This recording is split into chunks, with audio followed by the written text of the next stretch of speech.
Welcome back to my channel. আপনারা দেখছেন Tajul test tube media. আপনাদের সাথে আমি তাজুল বরাবর নিয়ে আজকে আবারও নতুন একটি ভিডিও নিয়ে সকলের সামনে উপস্থিত হলাম। আজকের ভিডিওটা খুবই ইন্টারেস্টিং, আপনারা সবাই ভিডিওটি ধৈর্য সহকারে দেখবেন। অর্থাৎ আমরা যারা ফেসবুক, জিমেইল বা যে কোনো ধরনের এই পাসওয়ার্ড কিন্তু আমরা অনেক সময় ভুলে যাই, কিন্তু আমাদের ফোনের মধ্যে কিন্তু সেই পাসওয়ার্ডটা থাকে। আমি আজকে আপনাদেরকে দেখাবো কিভাবে জিমেইলের পাসওয়ার্ড আপনারা বের করতে পারবেন। তো কী করবেন, সরাসরি আপনারা প্লে স্টোরে চলে যাবেন অথবা জিমেইলে চলে যাবেন। বাট এখান থেকে কিন্তু আমি ক্রোমে চলে যাব।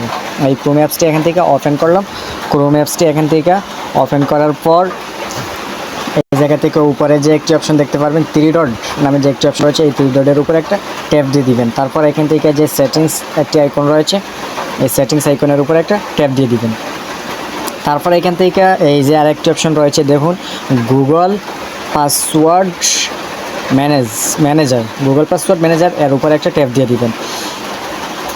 তারপর এখান থেকে সব কয়টা পাসওয়ার্ড এখান থেকে দেখবেন শো করে দিছে। তো আপনারা দেখুন, এখন আমি এই জায়গা থেকে যে কয়টা পাসওয়ার্ড ক্রিয়েট করছিলাম, যে কয়টা অ্যাকাউন্ট ক্রিয়েট করছিলাম, সে সব কয়টা অ্যাকাউন্টের কিন্তু পাসওয়ার্ড এই জায়গার মধ্যে অলরেডি আছে।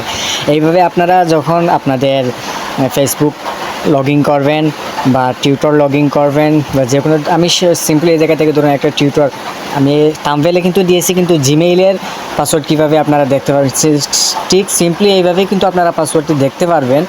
বাট আমি শুধুমাত্র প্রসেসটা দেখাই দিচ্ছি, একই প্রসেস, আপনারা কিন্তু ভুল বুঝবেন না হয়, একই প্রসেস, আপনারা কিন্তু একই প্রসেসেই কিন্তু আপনারা পাসওয়ার্ডটা বের করতে পারবেন। এই জায়গায় দেখুন, এই যে হাইড করা আছে, এই হাইডের উপর একটা ট্যাপ দিন, তারপর আপনার একটা লক চাইবে, এই লকটা দিলেই কিন্তু আপনার পাসওয়ার্ডটা এই জায়গার মধ্যে শো করে দিবে।